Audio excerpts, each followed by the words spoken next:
在这宫里过日子，若是身边人不可靠，就有如盲人走在悬崖峭壁边，时时有粉身碎骨之嫌。咱们三人是一荣俱荣，一损俱损。在第二天，甄嬛、玲珑和眉庄三人一同进入了皇宫，但是却被分配到了不同的宫殿。作为位分最低的答应，安陵容的命运并不算顺利。她被安排与专横的夏冬春一同入住延禧宫，眉庄作为位分较高的贵人，则住进了豪华的咸福宫。而甄嬛被安排到了一个偏僻的地方，那里名叫碎玉轩。这个地方远离繁华的宫殿群，仿佛被遗忘的角落，只有微风吹过，才会引起轩窗轻响。甄嬛初到碎玉轩，心中不禁有些迷茫和失落。然而她知道，这是宫廷中的人事安排，无法抗拒。甄嬛私下叮嘱流珠和浣碧，要时刻保持警惕，对每一件事情都要细致入微，不允许出现任何差错。出身微贱呢，就别怪别人都不待见你。这点赏赐真叫人寒酸呢。在延禧宫的深邃与庄严之中，夏冬春以他的张扬与跋扈，如同一股冷冽的寒风，对安陵容肆意侵袭。安陵容那般柔弱与纯真，在夏冬春的凌厉攻势下，选择以沉默与忍让应对，不愿与之针锋相对。他的委曲求全，更像是一种无奈的自我保护。在那个充满争斗的后宫中，以柔克刚是他选择的生存方式。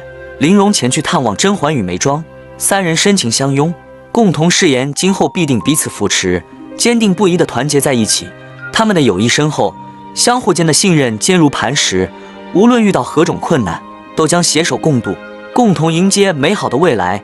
这份情谊，玲珑感激不尽。你我姐妹三人一同入宫，彼此又最熟悉，互相照顾是应当的。入宫3天后，秀女甄嬛有意保持低调，以避免引起华妃的嫉妒和憎恨。在拜见皇后时，她采取了谨慎的态度，不张扬行事，以免引起不必要的麻烦。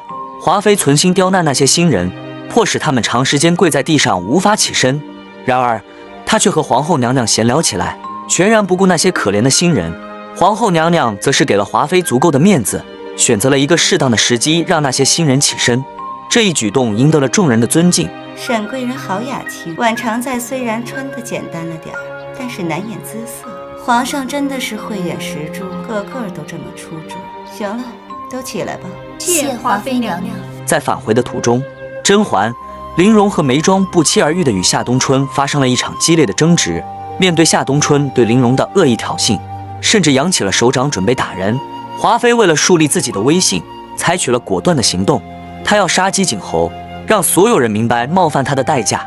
于是，华妃毫不客气地赏了夏冬春1丈红。奴婢听说那枫叶要先血染酒才红得好看，是吗？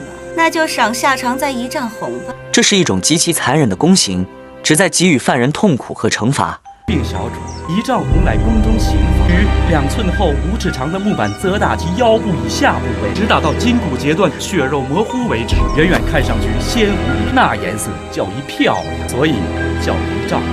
当甄嬛三人匆忙逃往御花园时，他们意外地发现了井里的死尸。这一幕令他们感到十分震惊。